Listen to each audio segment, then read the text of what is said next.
If you are alone right now, do not watch this story until the end. Because what happened to Ngozi during her NYSC service still terrifies me today. Ngozi was only 22 years old when she arrived in a small village for her NYSC posting. On her very first night, she noticed something strange. A woman was standing under a mango tree outside her room. She wasn't talking. She wasn't moving. She wasn't even blinking. At first, Ngozi thought she was just a villager. But when she woke up the next morning, the woman was gone. So she asked the villagers who she was. And the moment she asked that question, the entire village went silent.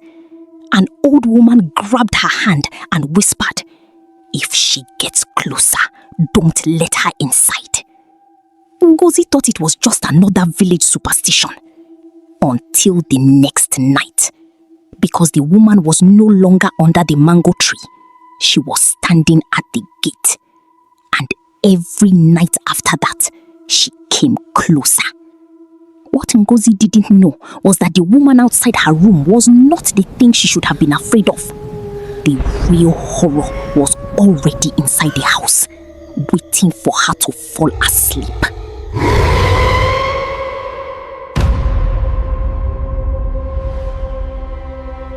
My name is Ngozi Okafo. And if there is one thing I have learned in this life, it is that some places carry secrets. Dark secrets. Secrets that refuse to die. I discovered that truth during my National Youth Service. What happened in that village changed me forever. Even now, years later, I still wake up in the middle of the night and check my window before I go back to sleep. Because sometimes, I still feel like someone is standing outside, watching, waiting. And every time I remember that village, I remember the woman beneath the mango tree. The woman who never moved. The woman nobody wanted to talk about. The woman who came closer every night. But before I tell you about her, I need to tell you how everything began. Because if I start from the middle, you will never understand why I ignored the warnings. Why I stayed when I should have run. And why, by the 7th night, it was already too late. I was 22 years old when I received my NYSC posting letter. I still remember that day clearly.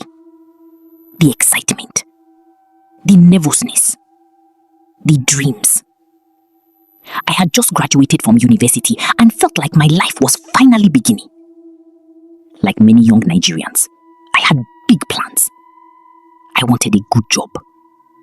I wanted to help my mother. I wanted to build a better future. Most of all, I wanted to make her proud. My mother had struggled for me all her life. After my father died when I was very young, she became both mother and father. She sold food in the market, worked long hours, sacrificed everything. There were days she went hungry just so I could eat. Days she walked instead of taking transport so she could save money for my school fees. Because of her, I finished school. Because of her, I was standing at the beginning of a new chapter. So when I opened my posting letter, I smiled. Then my smile disappeared. Ogun State? I whispered. My mother looked at me. What happened? I was posted to Ogun State. She laughed. Is that all? Mommy, I don't know anybody there. You make friends. What if they send me to one village where there is no network? My mother smiled. You worry too much. I tried to smile too. But something inside me felt uneasy. I couldn't explain it. Maybe it was fear of leaving home. Maybe it was fear of the unknown. Or maybe some part of me already knew what was waiting. 3 weeks later, I boarded a bus heading toward my place of primary assignment. The journey felt endless. As the city disappeared behind us, the roads became narrower. The houses became fewer. The forests became thicker. The deeper we traveled, the more isolated everything looked. By evening, I was exhausted. Dust covered my clothes. My phone network kept disappearing. The road became rough. The bus shook so violently that everyone complained. Finally, the driver pointed ahead. That's your village. That's your village. I looked through the window. At first, I thought he was joking. The village looked forgotten. Small houses stood far apart. Ancient trees surrounded everything. The roads were mostly dirt. The entire place felt strangely quiet. Too quiet. The bus stopped. I climbed down with my bag. As the bus drove away, a strange feeling settled in my stomach. For the first time since leaving home, I felt completely alone. The sound of the bus engine faded into the distance. Then silence returned. A deep silence. The kind of silence that makes you aware of every sound around you. Birds, wind, leaves moving. My own breathing, nothing else. No music, no traffic, no voices. Just silence. And somehow, that silence felt wrong. "Copper!" A voice suddenly called. I turned. A young man was walking toward me. He looked friendly. Tall, neatly dressed, smiling. "You're the new NYSC member?" "Yes. I'm Tunde." He stretched out his hand. "I'm one of the teachers." Relief immediately washed over me. At least somebody seemed normal. We shook hands. "I'm Ngozi. Welcome to the village." "Thank you." He picked up one of my bags. "Come, I'll show you your accommodation." As we walked, he told me about the village, the school, the students, the local market, the people. His friendly personality made me relax. Soon, I was laughing. For the first time all day, I felt comfortable. Maybe this place wasn't so bad after all. Maybe I had worried for nothing. Then, we reached the building, and my smile faded. The teacher's quarters stood beside an abandoned primary school. The building looked old, very old. The paint had peeled away years ago. Several windows were cracked. Tall grass surrounded the compound. And directly opposite the building stood a massive mango tree. The biggest mango tree I had ever seen. Its branches stretched across the sky like giant arms. For some reason, looking at it made me uncomfortable. I couldn't explain why. The tree simply felt wrong. Tunde noticed my expression. "You will get used to it." I laughed nervously. "Is the place safe?" His smile disappeared briefly. Only for a second. Then it returned. "Of course."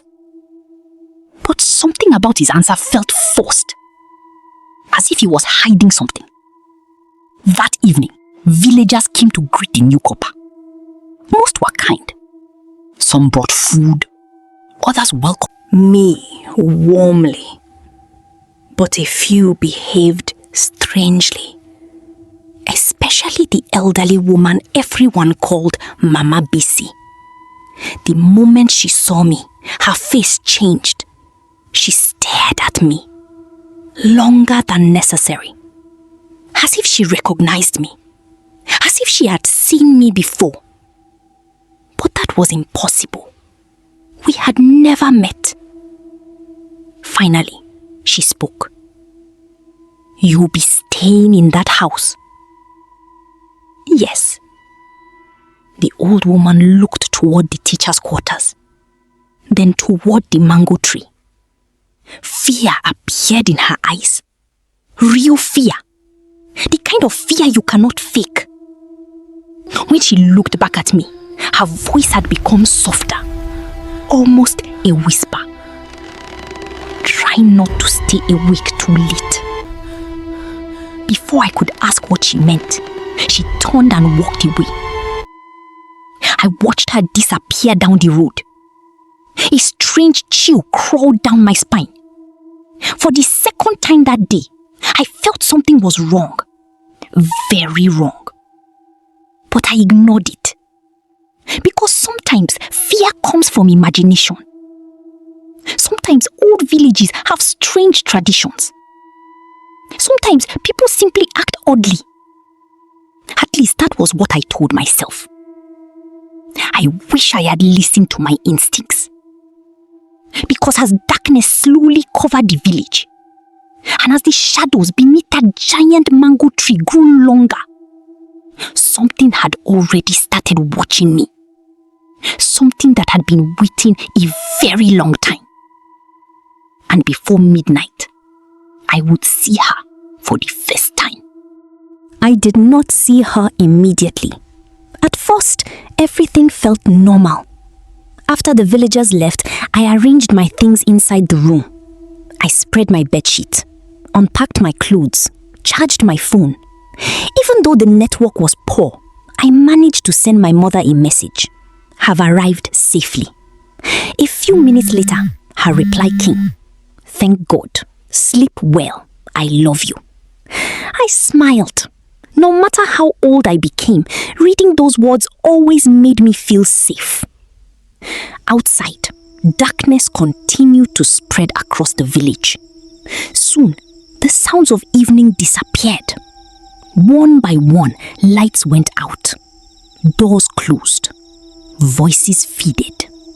By 9 p.m., it felt as if the entire village had gone to sleep. Ngozi sat on her bed, scrolling through old pictures on her phone. Pictures from school, pictures with friends, pictures with her mother. Anything to fight the loneliness. Then suddenly, the electricity went off. The room became completely dark. "Wonderful," she muttered. She switched on her phone torch. The small beam of light pushed back the darkness, but not by much. The old building suddenly felt larger, emptier. The silence outside felt heavier, almost alive. Ngozi checked the time. 9:47 p.m. She decided to open the window for fresh air. The room was becoming hot. She walked toward the window, pulled it open, and froze. Someone was standing beneath the mango tree. A woman, motionless, watching the building. Ngozi jumped. Her heart slammed against her chest. For a second, she almost screamed. Then she laughed nervously. "Jesus, you scared me." The woman didn't respond. Didn't move. Didn't even blink. She simply stood there. The moonlight revealed her white wrapper, her long black hair, her bare feet, her head slightly lowered, as if she was staring at the ground, or perhaps at the building. Ngozi stared for several seconds. The woman remained completely still. Maybe she's waiting for somebody. That explanation seemed reasonable. People stood outside at night sometimes. Maybe she was returning from somewhere. Maybe she was resting. Maybe she was talking to someone she could see. But there was nobody else around. The road was empty. The compound was empty. Only the woman remained, standing beneath the giant mango tree, watching. Ngozi closed the window. She suddenly no longer wanted fresh air. An hour later, she checked again. The woman was still there. Same position, same posture, same silence. Ngozi frowned. That was strange. Nobody stood in one place for that long, especially not at night. She looked around. Still no one else. No movement. No sound. Only the woman and the tree, standing together beneath the moonlight. For some reason, a cold shiver ran through her body. She quickly closed the curtains. Stop being paranoid, she told herself. It's just a villager. Still, sleep refused to come. Around midnight, rain began falling. At first it was light, then heavier. Soon, water poured from the sky. Wind rattled the windows. Thunder rolled across the village. Ngozi sat up in bed. The storm sounded violent. Without thinking, she glanced toward the window. Then she remembered the woman. Surely she would have left by now. Nobody would remain outside during such rain. Curiosity pulled her toward the curtain. She pulled it aside and immediately wished she hadn't. The woman was still there, exactly where she had been before. The rain soaked her clothes. Water dripped from her hair. Yet she did not move, not even an inch. Ngozi felt her stomach tighten. Something was wrong, very wrong. The sight made her uncomfortable in a way she couldn't explain. A normal person would seek shelter. A normal person would move. This woman didn't. It was like looking at a statue. A living statue. One that somehow felt aware she was being watched. Ngozi slowly stepped away from the window. Her heartbeat quickened. For the first time that night, genuine fear entered her chest. The next morning, sunlight poured into the room. The storm was gone. Birds sang outside. Everything looked normal again. Almost. Ngozi immediately looked toward the mango tree. The woman was gone. Relief flooded through her. Maybe she had imagined how strange it looked. Maybe exhaustion had exaggerated everything. After taking her bath, she headed toward the school. Teachers and students filled the compound. Children laughed. Voices echoed everywhere. The normal activity made last night's experience seem silly. Until she decided to ask a question. A question she would later regret. She approached Tunde. Can I ask you something? Sure. There was a woman standing under the mango tree last night. The smile disappeared from his face. Immediately. The change was so sudden that Ngozi noticed. A woman. Yes. How did she look?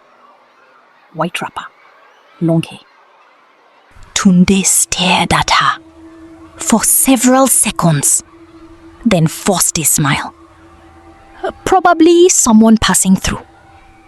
His answer came too quickly, too rehearsed, as if he had prepared it beforehand.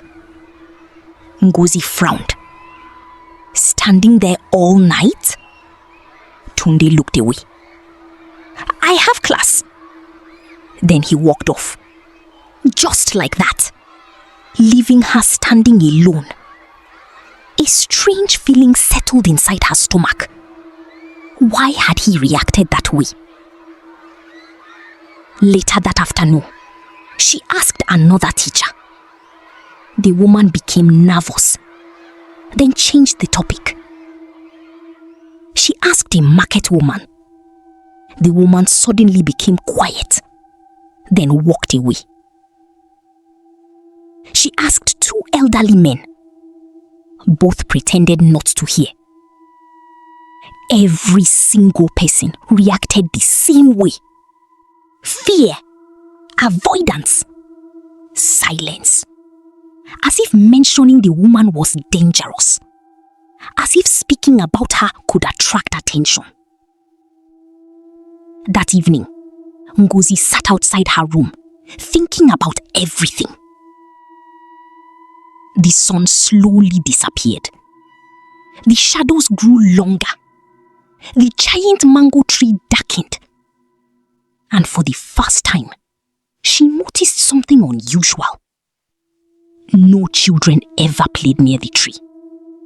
No adult sat beneath it. Nobody passed close to it. People always walked around it. Never under it. Never near it. As if they feared touching its shadow. A chill crawled through her body. Then she heard a voice. Copper. Ngozi turned. Mama Bisi stood behind her. The old woman looked even more worried than before. She glanced toward the mango tree, then back at Ngozi. What did you see last night? Ngozi hesitated. A woman. Mama Bisi's face became pale. Listen carefully. The old woman's voice shook. If she appears again tonight. She stepped closer. Much closer. Close enough for Ngozi to see fear in her eyes. Raw fear. The kind that comes from experience. The kind that comes from surviving something terrible. Then Mama Bisi whispered, "Do not speak to her." Ngozi stared. What? Do not answer if she calls your name. A cold wave moved through Ngozi's body. Calls my name? Mama Bisi nodded. And whatever happens, the old woman looked toward the house, toward the window, toward the growing darkness. Then she whispered the words that would haunt Ngozi forever. Never let her come inside. Before Ngozi could ask another question, Mama Bisi turned around and hurried away, almost as if she feared staying longer. Ngozi watched her disappear down the road. Confusion filled her mind. What was happening? Who was this woman? Why was everybody terrified? And what did Mama Bisi mean by inside? The questions refused to leave her head. Night slowly returned. Darkness covered the village once again. One by one, lights went out. Doors closed. Voices vanished. Soon, silence swallowed everything. The same heavy silence from the previous night. The same uncomfortable silence. Ngozi stood beside her window. Heart pounding. Hands trembling slightly. Slowly, very slowly, she pulled back the curtain. And her blood turned cold. The woman was there again. But this time, she was no longer standing beneath the mango tree. She had moved. Now she was standing at the gate of the compound, much closer than before. And even from that distance, Ngozi could swear the woman was looking directly at her. Ngozi could not breathe. The woman had moved. Yesterday, she had been standing beneath the mango tree. Tonight, she was standing at the gate. Much closer. Far too close. For several seconds, Ngozi simply stared. The woman remained motionless. The same white wrapper. The same long black hair covering her face. The same unnatural stillness. A cold knot formed in Ngozi's stomach. Slowly, she closed the curtain. Then she stepped away from the window. Her heart was beating so loudly she could hear it. Thump, thump, thump. She tried to laugh, tried to convince herself that she was overreacting. But the fear would not leave. Because deep down, she knew something impossible. The woman had not simply appeared there. She had walked there. Which meant she had moved at some point during the day. Or maybe at some point during the night. And somehow, Ngozi had not seen it happen. That night, Ngozi barely slept. The woman was no longer standing beneath the mango tree. She was standing at the gate, closer than ever before. The following evening, she appeared again, still at the gate, still motionless, still staring toward the building. By the third night, Ngozi was exhausted. She had not slept properly in days.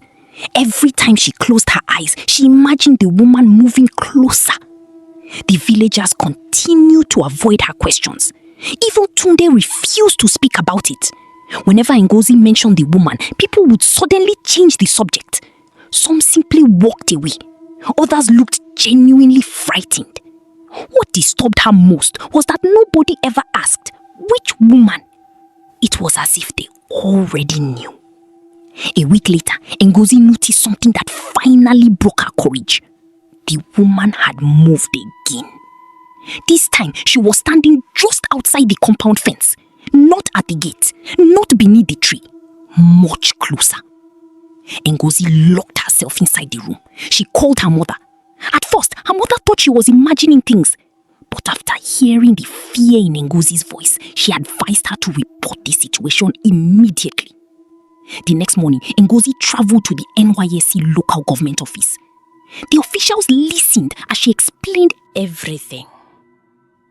The strange woman, the sleepless nights, the fear, the isolation, the villagers' behavior.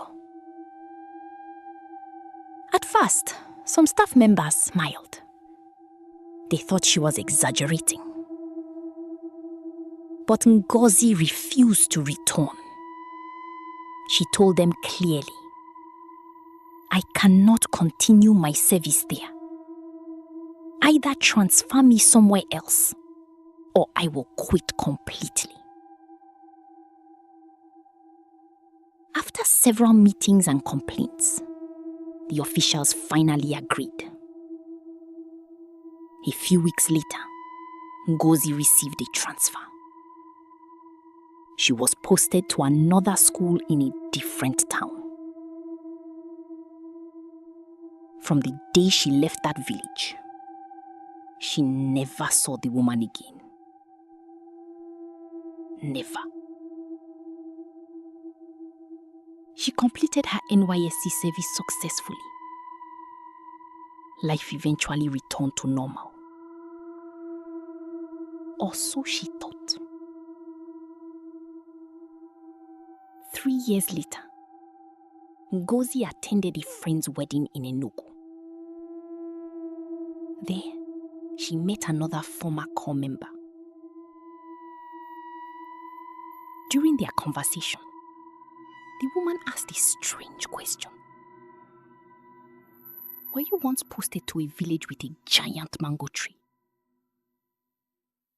Ngozi froze. The woman continued. There was an old teacher's quarters Near it, Ngozi felt a chill run down her spine. Slowly, she nodded. The woman looked around before lowering her voice. Then, she said something Ngozi would never forget. I asked for a transfer too. Ngozi's heart stopped.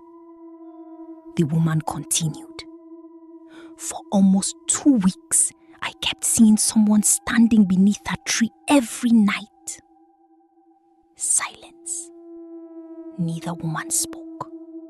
Neither woman smiled, because both of them already knew what the other was thinking.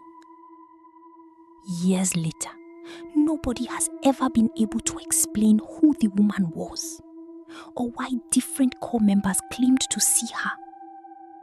Maybe it was stress. Maybe it was fear. Maybe it was something else. But even today, people in that village still avoid the mango tree after sunset. And sometimes, when former corps members gather and share stories, one question still comes up. The same question nobody has ever answered. Who was the woman standing beneath the mango tree? And why was she always watching the teacher's quarters?